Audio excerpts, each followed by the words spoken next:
नमस्कार विद्यार्थी मित्रों, अंधेरी नगरी एकम में आज तीसरे टास्क के अंदर हम देखते हैं आगे। दूसरे टास्क के अंदर हमने देखा था कि बकरी मरने के इल्ज़ाम में कोतवाल को फांसी मिलती है। नौकर लोग, सिपाही लोग कोतवाल को लेकर फांसी के फंदे के पास ले जाते हैं।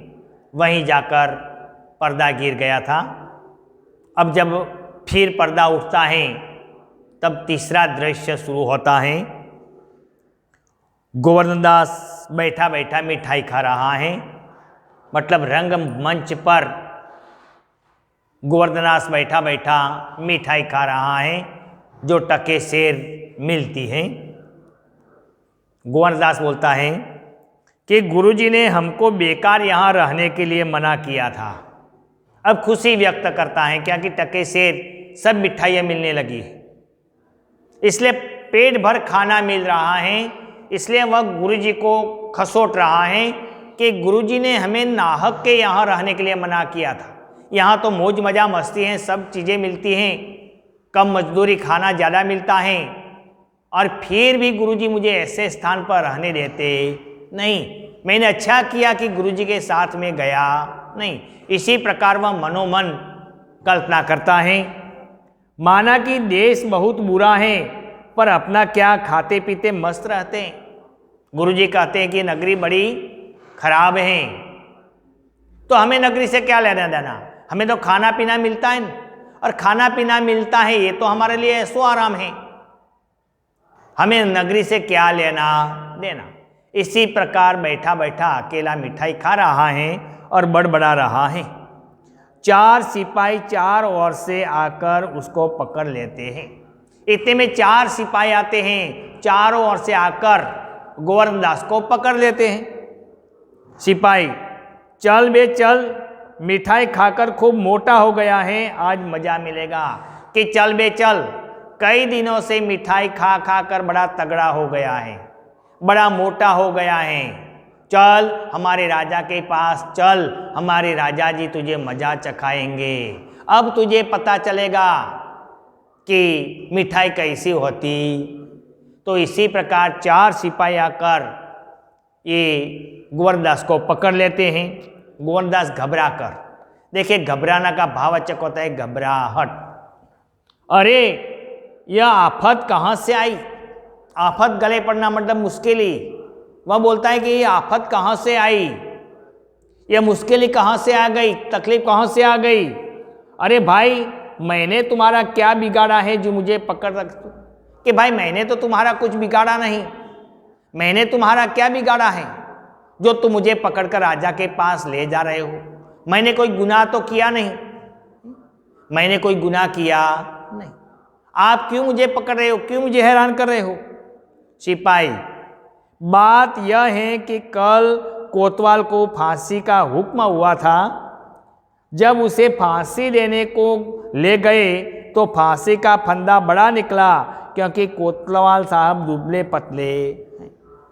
हमने सोचा, महाराज से कहा कि इस पर हुक्म हुआ कि किसी मोटे आदमी को फांसी दे दो, क्योंकि बकरी मरने के अपराध में किसी न किसी को सजा होनी जरूरी है, नहीं तो न्याय नहीं होगा। कि बात यह है कि कल हम कोतवाल को लेकर फांसी के फंदे पर ले गए, हमने फांसी के फंदे पर लटकाना चाहा, लेकिन फांसी का फंदा बड़ा था और कोतवाल दुबला पतला होने के कारण उसका गला पतला था, जिसके कारण फांसी का फंदा उसके गले में ठीक तरह से बैठता नहीं। हमने राजा से फरियाद की कि कोतवाल को तो फांसी हो सकती नहीं, क्योंकि फांसी का फंदा उसके गले में फिट कसता नहीं।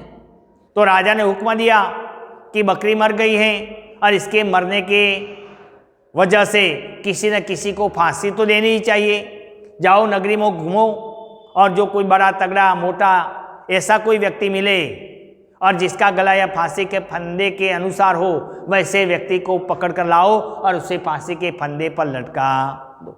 अब तू खा पी कर बड़ा तगड़ा हुआ है, तेरा गला भी बड़ा है और ये फांसी का फंदा तेरे गले के अनुरूप है, इसलिए राजा का हुक्म है कि इसे फांसी दे दो, हम तुझे फांसी देने के लिए ले जा रहे। गोवर्धनदास, दुहाई, परमेश्वर की दुहाई। दुहाई मतलब पुकारता है, अरे मैं नाहक मारा जाता हूं। नाहक मतलब व्यर्थ, एक शब्द है नाहक।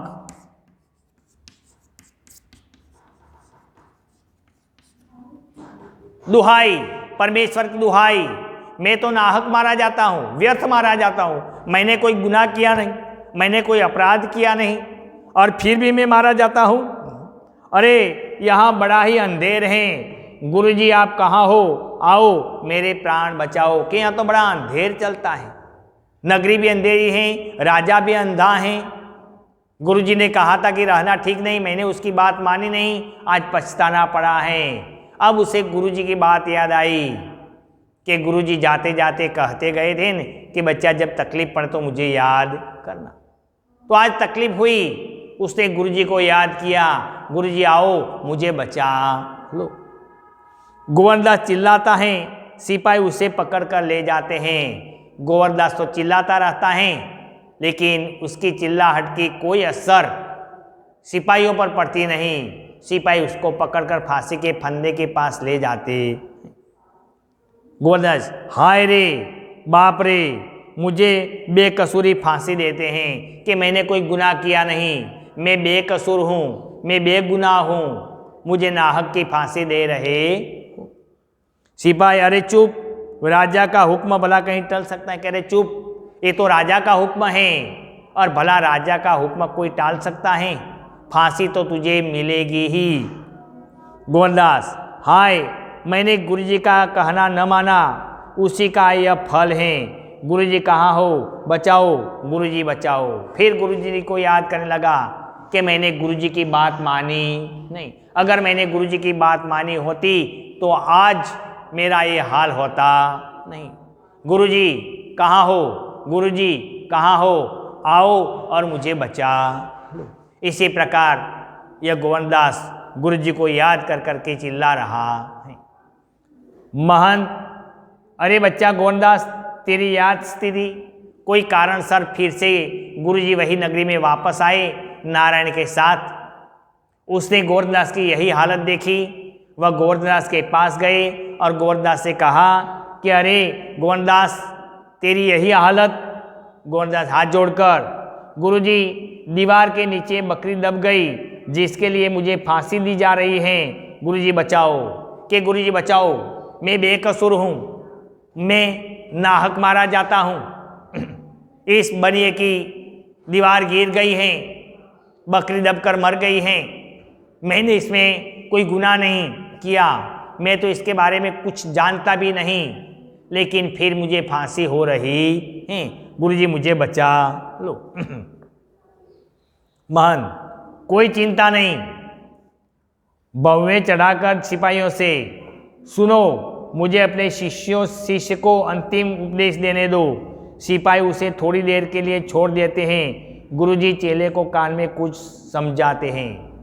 अब गुरुजी इशारे से गोवर्धनदास को शांत कहते हैं कि चिंता करने की कोई आवश्यकता नहीं है, अब मैं आ गया। गुरुजी ने पहुए चढ़ाए, आंखें निकाली, सिपाहियों से कहा कि मेरा शिष्य है, फांसी के फंदे पर चढ़ने वाला है, अब उसका अंतिम समय है, और अंतिम समय में गुरुजी होने के नाते मुझे मेरे शिष्य को अंतिम उपदेश देना है। आप उसे मेरे पास भेजो, मुझे उसे अंतिम उपदेश देना। और गुरुजी गोवर्धनदास के कान में कुछ कहते हैं। फिर, नहीं बच्चा, हम बूढ़े हैं, हमको चढ़ने दो। फिर गुरु और शिष्य, गुरु और महंत और गोवर्धनदास दोनों फांसी के फंदे पर जाते हैं और दोनों वाद विवाद करते हैं। महंत कहते कि मैं बूढ़ा हो गया हूँ, अब फांसी के फंदे पर मुझे चढ़ने दो। गोवर्धनदास कहता कि नहीं, फांसी की सजा मुझे हुई है, मुझे पर फंदे पर चढ़ने दो। इस प्रकार दोनों बहस करते हैं। सिपाही परस्पर चकित होते हैं, राजा मंत्री और कोतवाल आते हैं। इसी प्रकार यह गोवर्धनदास और महंत आपस में वाद विवाद कर रहे हैं। दोनों फांसी के फंदे पर चढ़ने के लिए तैयार हो जाते हैं। सिपाही यह देखकर चकित हो जाते हैं। इतने में राजा, मंत्री और कोतवाल की सवारी वहीं आ जाती फांसी के फंदे के पास। राजा, यह क्या गोलमाल है? राजा कहता है कि ये सब क्या गोलमाल हो रही है, अभी तक क्यों फांसी के फंदे पर चढ़ाए नहीं, ये क्या हो रहा है? सिपाही, महाराज, चेला कहता है मैं फांसी चढ़ूंगा और गुरु कहता है कि मैं चढ़ूंगा, कुछ मालूम नहीं पड़ता कि क्या बात है। सिपाही ने राजा से कहा कि दोनों फांसी के फंदे पर चढ़ने के लिए तैयार है। गुरुजी कहते कि फांसी के फंदे पर मैं चढ़ूं, और ये चेला कहता है कि फांसी के फंदे पर मैं चढ़ूं। ये दोनों फांसी के फंदे पर चढ़ने के लिए तैयार हो गए हैं। मालूम नहीं पड़ता हकीकत क्या, क्यों दोनों मरने के लिए तैयार हैं। राजा गुरु से, बाबा जी बोलो, आप फांसी क्यों चढ़ना चाहते हो? अब राजा ने गुरुजी को अपने पास बुलाया और गुरुजी कहा कि फांसी तो इस तुम्हारे शिष्य को हुई है, तुम फांसी के फंदे पर चढ़ने के लिए क्यों तैयार हुए हो, क्या बात है? महान राजा, इस समय ऐसी शुभ घड़ी है जो मरा सीधा स्वर्ग जाएगा। कि राजा जी, मैंने देख लिया है कि आज ये शुभ घड़ी है, और ये शुभ घड़ी में जो व्यक्ति मरेगा वह सीधा स्वर्ग जाएगा। तो स्वर्ग जाने का अधिकार मेरा है, क्या कि मैं इसका गुरुजी हूँ। मुझे फांसी दे दो, मुझे सीधा स्वर्ग मिल जाए। मंत्री, तो हम फांसी चढ़ेंगे। मंत्री ने कहा कि अगर शुभ घड़ी हो और यही घड़ी में मरने से अगर जो स्वर्ग मिलता हो तो स्वर्ग में जाना चाहता हूँ, मुझे फांसी मिलनी चाहिए। गोवर्धनदास, नहीं, हम चढ़ेंगे, हुक्म हमको हुआ है। गोवर्धनदास कहता है नहीं, फांसी का हुक्म तो मुझे हुआ है, फांसी तो मुझे मिलनी चाहिए। कोतवाल, हम लटकेंगे, हमारे कारण से तो दीवार गिरी है।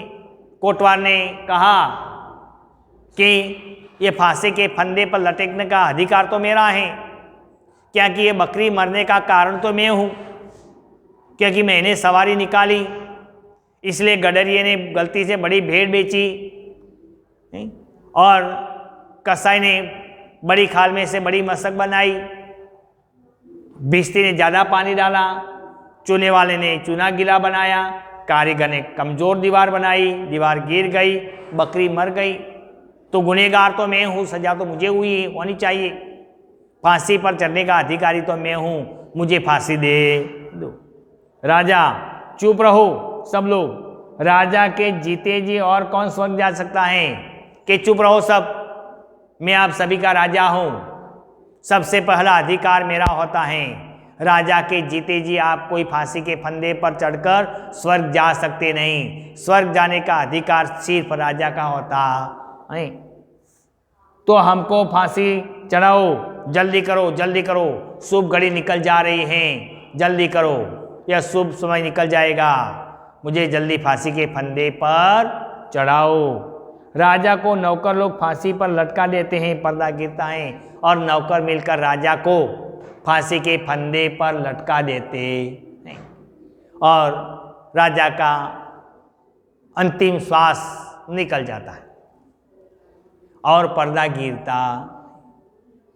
इसे बोलते हैं अंधेरी नगरी और चौपट राजा, कि जिसका राजा मूर्ख हो तो इसका व्यवहार भी भ्रष्ट होता, उसे खुद को भी अपनी बुद्धि से भी चलता नहीं, क्योंकि वह मूर्ख है और मूर्ख व्यक्ति है वह दूसरे की बुद्धि पर चलता है, वह कुछ आगे पीछे का सोच विचार करता नहीं।